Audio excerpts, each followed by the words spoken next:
있습니까? 할렐루야. 너희가 세상에서 환난을 당하나 담대하라. 내가 세상을 이기었다. 이렇게 예수님 말씀하셨습니다. 우리가 이 세상에서 환난을 당하는 중요한 이유는 우리가 이 세상에 속하지 않았기 때문일 겁니다. 우리가 이 세상에 속하였다면 세상이 우리를 사랑했겠지만 우리가 세상에 속하지 아니한 고로 세상이 너희를 미워한다. 주님이 그렇게 말씀하셨고, 그리고 이 세상에서 미움을 받는 세상에 속하지 않는 사람들에게 예수님은 너희가 세상에서 환난을 당하지만 담대해라. 내가 세상을 이기었다. 이렇게 죽음을 이기셨고 세상을 이기셨습니다. 우리 옆 사람하고 예수님이 이기셨습니다. 이렇게 인사 한번 하겠습니다. 오늘 요한복음 5장에 기록된 예수님의 세 번째 표적입니다. 38년 된 환자를 고치시는, 오늘날에도 이제 의사가 고칠 수 없는 병들이 많았지만 오늘날에도 수없는 의학이 해결할 수 없는 병들이 많이 있지만 이제 2000년 전 의학으로 해결할 수 없는 이 세상의 기술로 자신의 몸을 고칠 수 없는 사람들이 베데스다 연못가에 모였습니다. 무리동할 때 제일 먼저 들어가는 사람은 고친다라고 하는 미신과 같은 그런 신앙 때문에 베데스다 연못가에 모였는데, 예수님께서 그 베데스다 연못가에 모인 수없는 사람 중에 단 38년 된 환자 한 사람을 고치셨습니다. 이 표적을 통해서 예수님이 누구신가? 예수님은 모든 이 땅의 환자를 고치러 오신 분이 아니라 이 38년 된 환자의 치유를 통해서 예수님이 누구신가라고 하는 예수님의 존재를 드러내시기 위해서 이 일을 행하셨습니다. 그래서 뒤에 예수님이 내 아버지께서 일하시니 나도 일한다라고 말씀하심을 통해서 예수님이 하나님의 아들이시다라고 하는 이 사실을 드러내셨을 뿐만 아니라 또 이 표적은 어떤 일을 발생을 시켰느냐면 이 병을 고친 날이 안식일이었다, 이렇게 이야기를 합니다. 그 안식일이었기 때문에 유대인들이 예수님을 박해하기 시작했고, 그것이 시작이 되어서 예수님을 죽음의 자리까지 이끌어가게 되었다. 그래서 오늘 14절에 몇 절이죠? 9절에 보면 이 사람이 곧 나아서 자리를 들고 걸어가니라. 이 날은 안식일이었다, 이렇게 얘기를 하고 16절에 그러므로 안식일에 이러한 일을 행한다 하여 유대인들이 예수를 박해하게 된지라. 이 사건을 인해서 예수님이 유대인들로부터 미움을 받고 박해를 당하게 되었고, 그리고 이제 여기가 시작점인데 요한복음 9장으로 갑니다. 요한복음 9장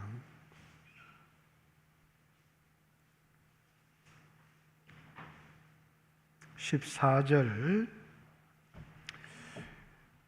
요한복음 5장은 38년 된 환자를 고치신 사건이라면 요한복음 9장은 날 때부터 소경된 사람을 치유한 사건입니다.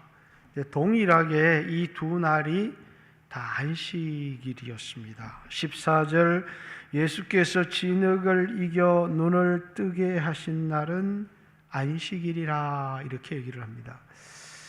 그래서 이제 사람들이 너의 눈을 뜨게 한 사람이 누구냐? 예수님이다 이렇게 얘기를 하니까 그 사람은 하늘로부터 온 사람이 아니다 이렇게 얘기를 합니다. 16절 바리새인들 중에 어떤 사람이 말하되 이 사람이 안식일을 지키지 아니하니 하나님께로부터 온 자가 아니라 하며 어떤 사람은 말하되 죄인으로서 어떻게 이러한 표적을 행하겠느냐 하여 그들 중에 분쟁이 있으니 이렇게 사람들은 예수님이 안식일에 병을 고쳤다는 것 때문에 하나님께로부터 오지 않았다. 그런데 하나님께로부터 오지 않은 죄인이 어떻게 날 때부터 소경된 사람을 고치겠느냐? 이 논쟁이 있었다는 거예요. 그리고 유대인들은 이제 예수님을 믿고 따르기로 한 사람들을 유대인 사회에서 출회를 하기로, 다시 말해서 오늘 우리로 얘기하면 물건도 살 수가 없고 사람과 교제할 수도 없는 사회적인 죽음을 당하도록 결정하기로 했다는 거예요. 22절 그 부모가 이렇게 말한 것은 이미 유대인들이 누구든지 예수를 그리스도로 시인하는 자는 출교하기로 결의하였으므로 그들을 무서워함이로라. 내 아들이 날 때부터 소경된 것은 맞는데 그러면 예수라고 하는 사람이 내 아들을 눈을 뜨게 했느냐라고 부모에게 물었더니 부모는 알고 있지만 그 아이가 다 장성한 성인이 되었기 때문에 그 아이를 불러서 물어보십시오 라고 부모가 이야기한 이유는 예수를 그리스도라고 시인하는 그 순간 유대 사회로부터 쫓겨나서 유대 사회 속에는 살 수 없는 그런 핍박과 박해를 하기로 유대인들이 결의했기 때문에 이 날 때부터 소경된 사람의 부모는 우리는 모르겠습니다 라고 얘기했다는 거예요. 그리고 이제 예수님께서 이 사람, 날 때부터 소경된 사람을 찾아가서 이렇게 묻습니다. 35절에 예수께서 그들이 그 사람을 쫓아냈다 하는 말을 들으시고, 이 날 때부터 소경된 사람은 뭐라고요?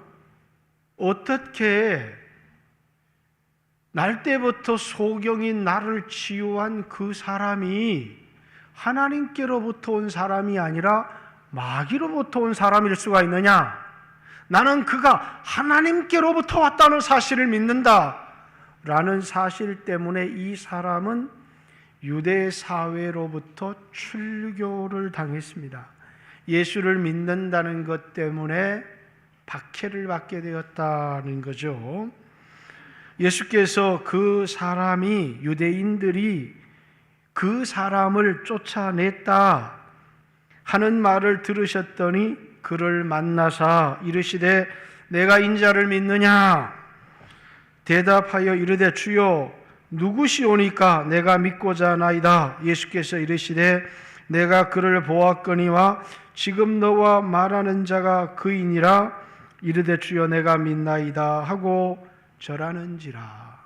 이 사람은 자신의 치유 사건을 통해서 예수님이 누구신지를 알고, 그리고 그 예수님이 자신을 찾아온 은혜, 이제 소경된 자기를 찾아와서 자신의 눈을 뜨게 해 주신 은혜, 그 은혜를 배반할 수 없어서 나는 당신이 그리스도라는 것을 믿습니다. 나는 당신이 하나님께로부터 왔다는 사실을 믿습니다라고 하는 이 고백을 유대 사회에 했더니 출애를 당했고, 예수님이 그를 다시 만나셔서 내가 인자를 믿고자 하느냐? 누구십니까? 내가 믿고자 합니다. 너와 말하는 내가 그니라.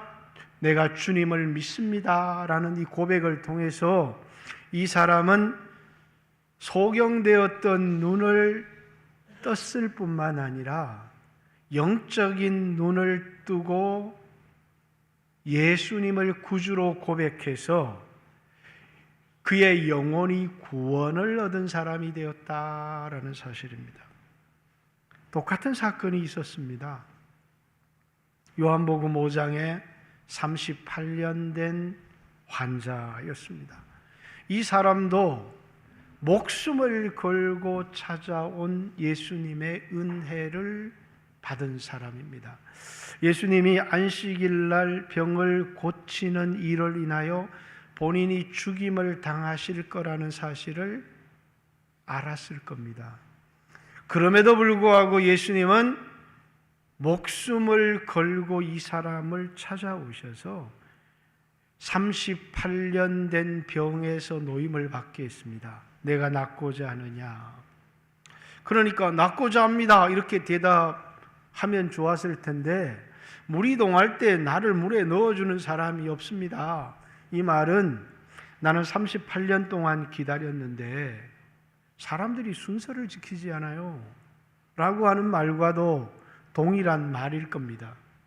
근데 예수님께서 내 침상을 들고 일어나 걸어가라. 이 사람에게 기적이 일어났습니다. 왜? 그 말은 사람의 말이 아니라 하나님의 말씀이기 때문입니다. 이 사람이 침상을 들고 걸어가는데 유대인이 오늘 안식일인데 왜 침상을 들고 걸어가느냐? 이렇게 너는 안식일을 범하였소 라고 이 사람을 질책하기 시작했습니다. 이 사람은 뭐라고요?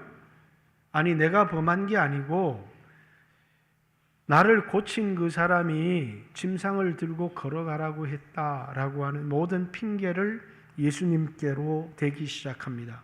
그럼 그 사람이 누구냐? 이 사람은 뭐라고요? 예수님이 누구신지를 알지를 못해요. 왜? 38년 된 자기를 고쳤음에도 불구하고 그분이 누구신지를 알지를 못해요. 소경으로 눈을 뜬 사람은 자신을 치유한 그분이 하나님의 아들이라고 고백을 합니다. 그가 누구냐? 예수라고. 그는 하나님으로부터 온 사람이라고 고백합니다.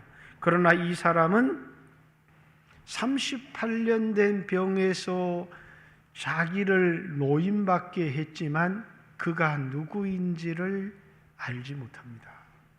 중요한 이야기죠. 예수님이 많은 표적을 행하셨으나 여기 7가지 표적만을 기록한 이유가 뭐라고요? 예수가 하나님의 아들 그리스도라는 사실을 알고 믿어서 영원한 생명을 얻게 하기 위해서 7가지 표적을 기록한 거예요. 사람들이 이것을 보고 예수님은 하나님의 아들이시다라고 믿게 하려고, 그러나 정작 38년 된 병에서 노임받은 그 사람은 자기를 고치신 그분이 누구신지를 알지를 못해요. 그리고 유대인들이 이 사람에게 너 왜 안식일 날 침상을 들고 걸어가느냐?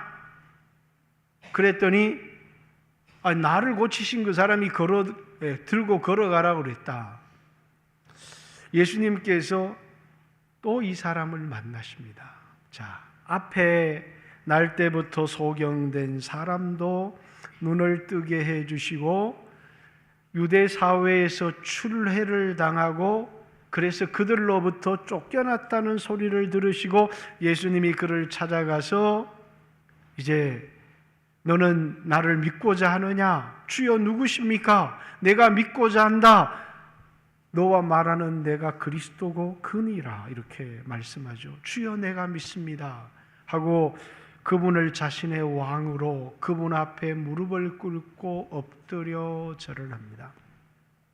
근데 오늘 본문에 나오는 38년 된 환자는 전혀 다릅니다. 예수님이 이 사람을 다시 만나셨어요. 병만 치유해 주시기 위하여 만난 것이 아니라 그의 영혼을 구원해 주시기 위하여 다시 만나셨습니다. 그리고 이 사람에게 더 심한 것이 생기지 않도록 가서 다시는 죄를 범하지 말아라, 이렇게 얘기를 합니다. 아마 이 죄는, 요한복음에서의 죄는 뭡니까? 간음도 죄고 도적질도 죄지만 요한복음에 죄 짓지 말아라 라는 이 말은 예수님을 부인하지 말라는 얘기예요. 요한복음 16장 16절, 성령이 오시면 우리를 죄에 대해서, 의에 대해서, 심판에 대해서 세상을 책망하는데, 죄에 대하여라 하면 너희가 나를 믿지 아니하며, 요한복음의 죄는 뭐라고요? 예수를 믿지 않는 게 죄라는 거예요. 이 사람의 질병의 원인은 그가 지은 죄 때문이었다는 걸 주님이 분명히 말씀하십니다. 다시 말해서 이 사람이 지은 죄 때문에 병에 걸렸고, 예수님이 더 심한 병이 생기지 않도록 다시는 가서 죄를 범하지 말아라, 이렇게 말씀한 거예요. 그런데 요한복음 9장에 날 때부터 소경된 사람을 만났는데, 제자들이 이 사람이 날 때부터 소경으로 난 것은 누구의 죄 때문입니까? 이 사람의 죄 때문입니까? 이 사람의 부모의 죄 때문입니까? 그랬더니 예수님께서 이 사람의 죄도, 이 사람 부모의 죄도 아니라 이 사람을 통해서 하나님의 영광을 드러내기 위한 것이다, 이렇게 말씀하죠. 근데 오늘 이 38년 된 20대의 병에 걸렸어도 60이 훌쩍 넘을 그런 나이의 사람입니다. 근데 이 사람은 이제 네가 왜 안식일을 범하느냐라고 하는 유대인의 질책 속에서 그는 뭐라고요? 유대인들에게 달려가서 나를 고친 사람이 예수다라고 예수님을 고발합니다. 이 일을 인해서 예수님이 유대인들로부터 박해를 받기 시작하고, 그 결국은 이제 안식일을 범한 죄 때문이라고 명시하지는 않았지만, 왜 안식일을 범한 죄로 사람을 십자가형에, 또 로마 이 법에 죽일 수는 없거든요. 그래서 신성 모독죄, 또 성전 모독죄로 예수님을 고발해서 죽이지만, 예수님을 죽음에 이르게 한 첫 번째 원인이 뭐라고요? 안식일 문제 때문이었습니다. 요한복음뿐만 아니라 마태복음, 마가복음, 누가복음 전체가 예수님과 유대인 사이에 갈등을 유발한 첫 번째 원인이 안식일의 문제였다라는 사실입니다. 예수님은 이 일을 인하여서 유대인에게 박해를 당하게 되고, 이제 5장부터 9장에 이르는 긴 유대인들과의 논쟁의 이야기를 기록하고 있습니다. 다시 말해서 예수님은 이 38년 된 환자를 죽음을 각오하시고 찾아오신 것입니다. 그리고 일어나 걸어라! 평생을 무슨 병이었는지 알지 못하지만 누워서 걷지 못하는 이 사람을 일어나 걷게 해주시는 놀라운 은혜를 베풀었지만, 이 사람은 자기를 고친 분이 누구신지, 그리고 어떤 희생을 하시고 자기를 찾아오셨는지 이 사람은 알지 못합니다. 그리고 뭐라고요? 예수님을 고발해버려요. 왜 그랬을까요? 이 사람은 세상이 우리에게 행하는 핍박이, 내가 예수님께 속하였다는 사실 때문에 세상의 핍박을 받고 싶지 않았기 때문에, 또는 이 사람은 예수 그리스도께 속하지 않았기 때문에, 육체는 고침을 받았지만 그러나 그 영혼은 여전히 영적인 소경이요, 예수님이 누구신지를 알지 못하는 사람이었기 때문에 유대인들에게 쫓아가서 나를 고친 이는 예수다라고 자신에게 베푼 은혜를 소중히 여기지 않고 자신에게 베풀어 주신 은혜를 엎어버린 사람이었다라는 사실입니다. 사랑하는 성도 여러분, 이 두 사람의 이야기는 오늘 이 땅에 살아가는 수없는 그리스도인들의 이야기라는 사실이에요. 그죠? 38년 된 환자 여기 별로 없을 거예요. 날 때부터 소경된 사람도 없을 거예요. 그러나 이 38년 된 환자가 의미하는 것이 뭐죠?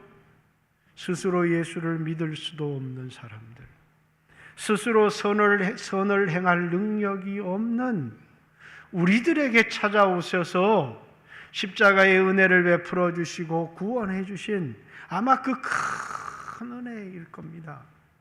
날 때부터 소경되었다는 이 사람은 날 때부터 죄인으로 태어난 오늘 모든 인류를 상징하는 사람일 겁니다. 그런데 이런 스스로 예수를 믿을 수도 없고 스스로 선을 행할 능력도 없는 우리를 위하여 찾아오셔서 죽음을 각오하시고 찾아오신 그 은혜를 어떤 사람은 전혀 알지 못하였고 자신이 당하게 될 작은 박해 때문에 예수님을 팔아버리는 사람이 있는 반면에 또 어떤 사람은 그 은혜가 너무너무 소중해서 그 은혜를 배반할 수 없어서 그래서 유대인 사회 또는 오늘 우리가 살아가는 이 세상에서 박해를 당하고 미움을 당하고 추례를 당하지만 예수를 부인할 수 없었던 사람. 그죠? 그래서 예수님은 이제 제자들에게 말씀하십니다. 너희가 세상에서 환난을 당하라.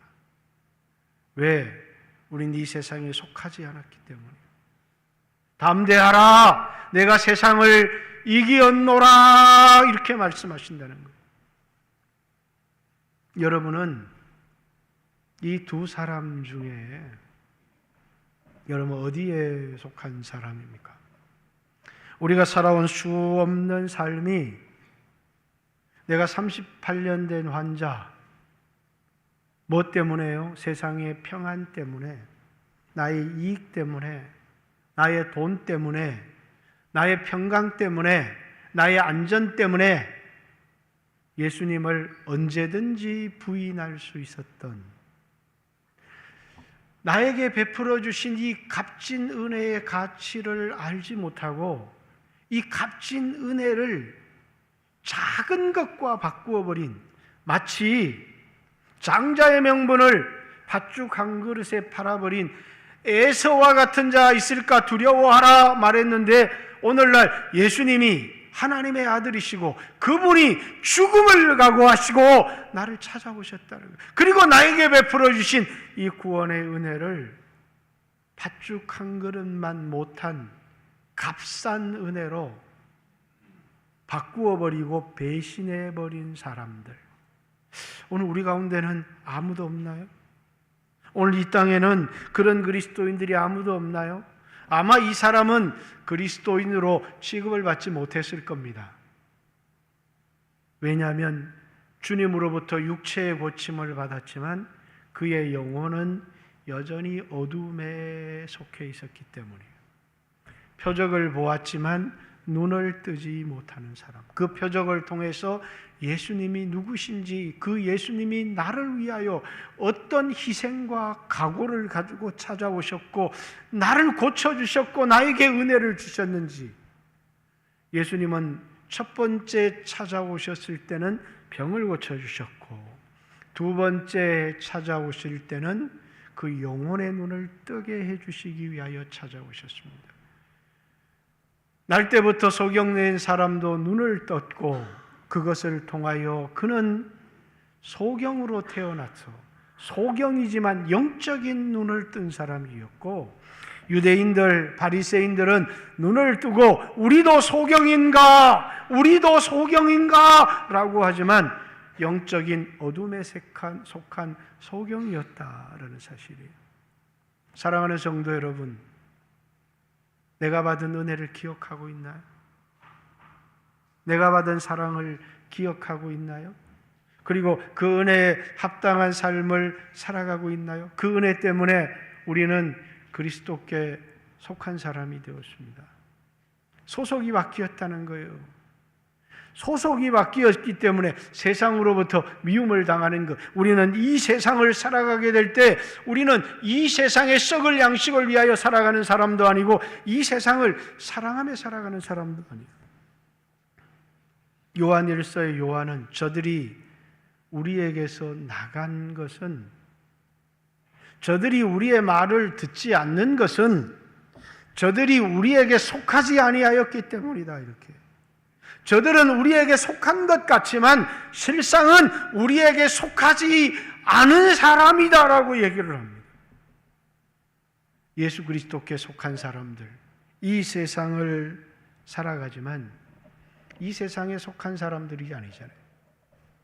그래서 너희는 이 세상이나 이 세상에 있는 것들을 사랑하지 마라. 왜요? 이 세상이나 이 세상에 있는 모든 것들은 육신의 정욕, 안목의 정욕, 이생의 자랑인데 다 지나가는 헛된 것이라는 거예요. 우리는 이 세상의 것에 그만 사로잡혀서 눈이 멀어서 은혜를 배반하기도 하고 신앙을 떠나기도 하고 그리스도를 부인하기도 하고 그리고 사명을 버리기도 하고 하는 삶을 살아가는 사람들은 세상에 아주 널려 있습니다. 너무 많이 있다는 거예요. 십자가의 은혜의 가치를 알지 못하는 사람들, 그 은혜를 값싼 은혜로 그저 나를 위하여, 그래서 끊임없이 자기만을 생각하다 보니까 내가 손해가 될 일, 내가 위협을 받을 일, 내가 어려움을 당할 일이 생기면 언제든지 예수님을 모른다고 할 수 있고 사명도 던져버릴 수 있고 그리고 뭐라고요? 예수님도 부인할 수 있는 사람들, 그 사람들은 소경입니다. 밭에 감추인 보화를 발견한 사람은 기뻐하며 돌아가서 자기 소유를 다 팔아 그 밭을 샀느니라.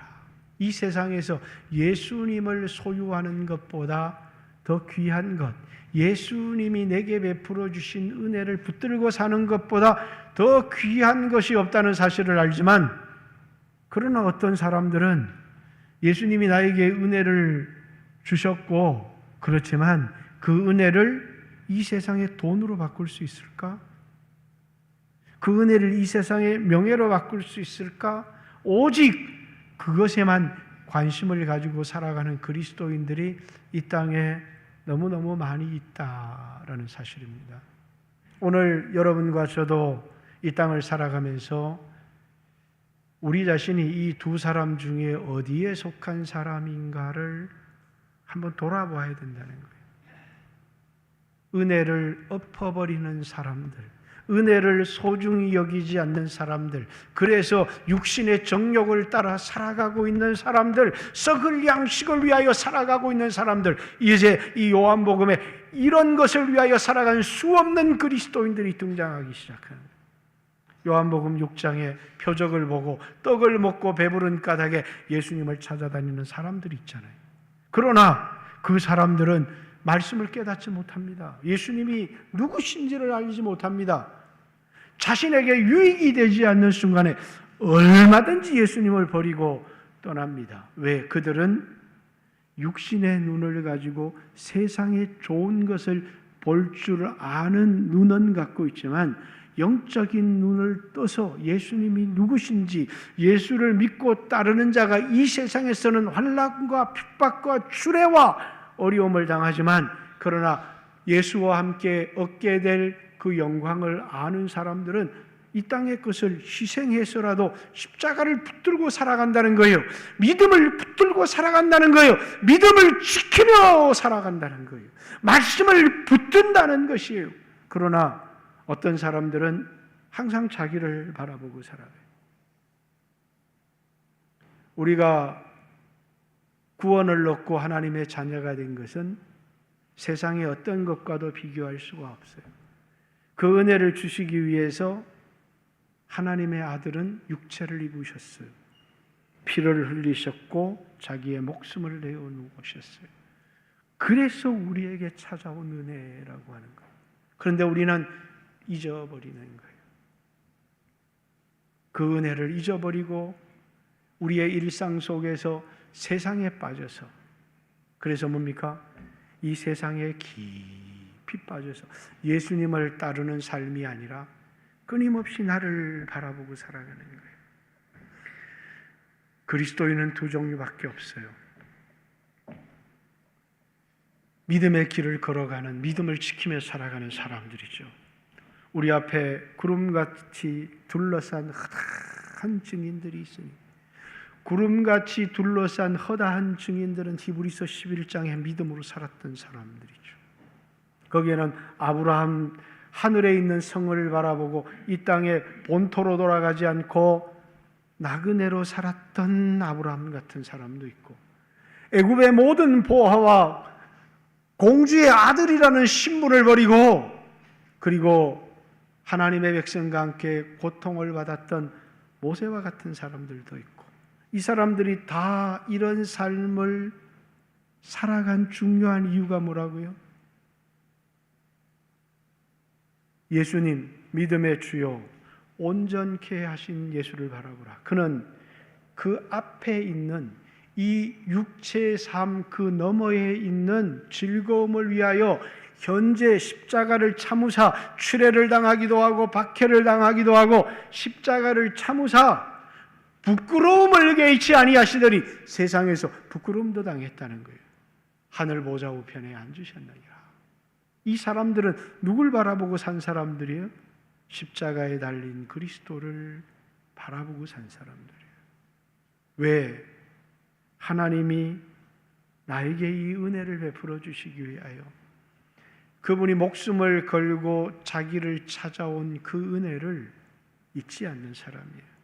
수가성 여인, 누구에게도 대접받지 못하고 버림받았던 여인이 하나님의 아들이 자기를 알고 있고 자기를 찾아왔다는 사실 하나 때문에 이 여인의 인생이 바뀌기 시작하잖아요. 그런데 나를 위하여 십자가에 못 박히신 하나님의 아들 예수가 여러분의 눈에 밝히 보인다면 어떻게 이 세상에 빠져서 살아갈 수 있느냐는 거예요. 믿음의 길을 걸으며 살았던 사람들마다 믿음의 주요 온전케 하시는 이인 예수를 바라보라. 그는 그 앞에 있는 즐거움을 위하여 현재 십자가를 참으셨고 부끄러움을 개의치 아니하시더니 하늘 보좌 우편에 앉으셨느니라. 그리고 믿음의 경주를 중단해버린, 지쳐버린 사람들에게 피곤한 무릎을 일으켜 세우고 이렇게 얘기합니다. 38년 된 환자에게 일어나라! 일어나라! 이 주님의 명령은 너무 중요한, 오늘 우리에게 살아가는, 이 땅을 살아가는 우리들에게 너무너무 중요한 명령입니다. 일어나라! 내 침상을 들고 안전뱅이 신앙을 버리고 다시 믿음의 경주를 하라고 권면하고 있잖아요. 그러나 오늘 현실에 안주해버린 사람들, 그리고 자신의 문제에 빠져버린 사람들, 다른 말로 표현해 버릴까요? 예수님의 십자가의 은혜를 잊어버린 사람들. 예수님이 나를 위해 십자가에 달렸다는 것과 오늘 내 삶은 아무런 별개의 사건. 예수님이 나를 위하여 십자가에 못 박혔는데 나는 왜 이렇게 가난해? 예수님이 나를 위하여 십자가에 못 박혔는데 왜 내 아들은 서울대학을 들어가지 못할까? 하고 자신의 문제에 꽂혀버린 사람들. 나를 위해 십자가에 못 박혀서 내 죄를 용서해 주신 그분이 하나님의 아들, 그가 누구이신 줄을 알았다면 이제 더 이상 자기를 바라보고 살아가는 게 아니라 자기를 위해 십자가에 못 박힌 주님을 바라보고 살아가기 시작할 겁니다. 그럼 오늘 나는 어떻게 되나요? 그럼 오늘 나는 어떻게 되나요? 주님은 우리를 사랑하십니다. 끝까지 우리를 사랑하십니다. 내가 너희를 고아와 같이 버려두지 않고 너희에게로 오리라. 우리를 고난을 면제시켜 주시는 게 아니라 이 세상에 우리가 고난을 당하는 그 자리에 주님이 뭐라고요? 함께 하신다는 사실이에요. 김성일이라는 사람이 쓴 그런 수필집이 있죠. 그는 중학교 2학년 때까지 교회를 다녔고 십자가의 은혜를 받았습니다. 그런데 이제 중학교 3학년 때 교회를 떠나기로 그는 사르트르에 빠졌습니다. 그리고 자유가 좋았습니다. 그리고 결혼도 하고 자유롭게 살다가, 자유라는 건 자기 마음대로 살다가 자기 인생에 대하여 자기가 책임지면 되는 것이 자유라고 생각을 했습니다. 그리고 어느 날 아내가 암병에 들었어요. 그리고 그 아내가 암병을 든 중요한 이유가 자기가 자유를 외치며 마음대로 산 이유 때문이라는 사실을 깨닫게 됩니다. 그리고 자기는 자신의 아내를 병들게 한 그 어떤 것에 대해서도 아무것도 책임질 수 없다는 사실을 깨닫게 됩니다. 예수님을 떠나서 자유롭게 살았지만 그 자유에 대한 책임을 자기가 질 수 없다는 사실을 깨닫게 됩니다. 그리고 어느 날 다시 예수님 앞에 무릎을 꿇습니다. 예수님, 나는 죄인입니다. 예수님의 은혜를 잊고 살았습니다. 그리고 아내가 치유되기 시작했고 그는 그리스도인으로 또 교회의 하나님 나라의 귀한 일꾼이 되어 지금도 살아가고 있습니다. 사랑하는 성도 여러분, 오늘 여러분 어떻게 살아가고 있습니까?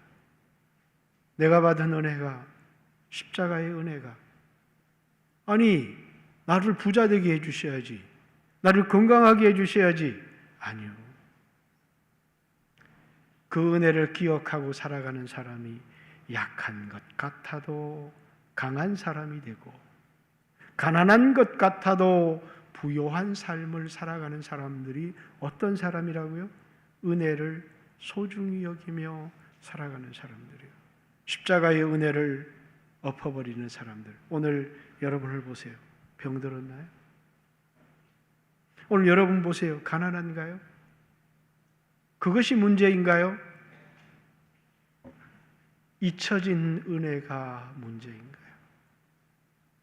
여러분, 십자가의 은혜를 붙들고 살아가십시오.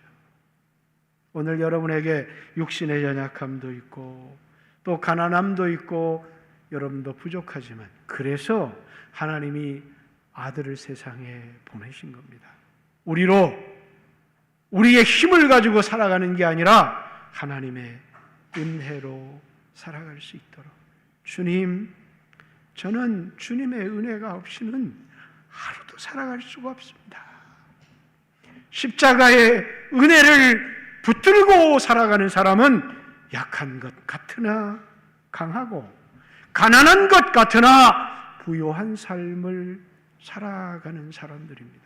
그러나 스스로의 힘으로 강해지려고 하고 그리고 자기를 바라보고 살아가는 사람마다 인생의 절망이라는 또는 내 앞에 선 절벽 앞에 우린 좌절하고 낙심할 수밖에 없을 것입니다.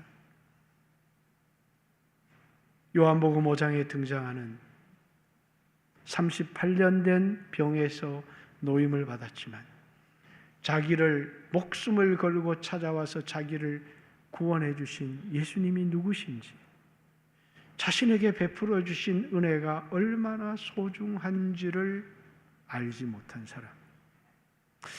이 사람은 어떻게 됐을까요? 몰라요.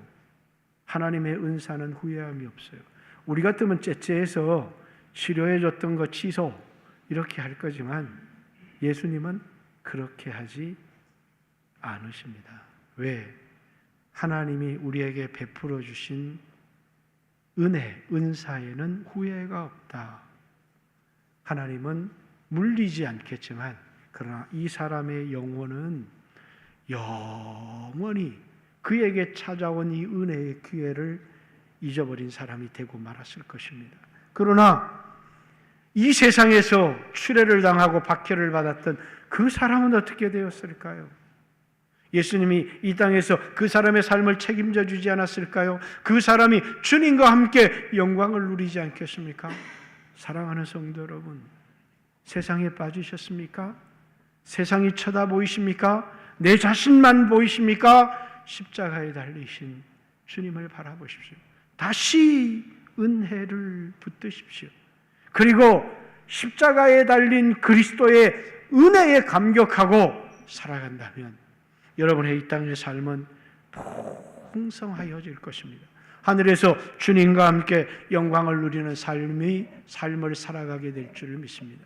십자가의 은혜를 잊어버린 여러분들에게 오늘 견고하라고, 이 38년 된 환자를 통하여 치유받았지만 은혜를 잊어버린 사람을 통한 우리에게 주는 경고, 다시 십자가에 달린 그리스도를 바라보고 살아가는 영광교회 모든 성도들이 되시기를 주님의 이름으로 축복합니다. 같이 한번 주여 하시고 머리 숙여서 기도합니다. 여러분 마음속에 돈에 대한 관심, 여러분 문제에 대한 근심 다 내려놓고 나를 사랑하사 나를 위해서 자기 자신을 버리신 하나님의 아들 예수 그리스도를 바라보십시오. 십자가에 달리신 그분을 바라볼 때 여러분 마음속에 기쁨이 넘치기 시작할 것입니다. 근심도 사라지기 시작할 겁니다. 두려움도 떠나가기 시작할 겁니다. 하늘문이 열리고 평강이, 성령의 기름 부음이 여러분 마음 가운데 찾아오기 시작할 겁니다. 저의 수없는 경험이기도 합니다. 같이 한번 주여 하시고 하나님 앞에 기도합니다. 기도드리겠습니다. 주여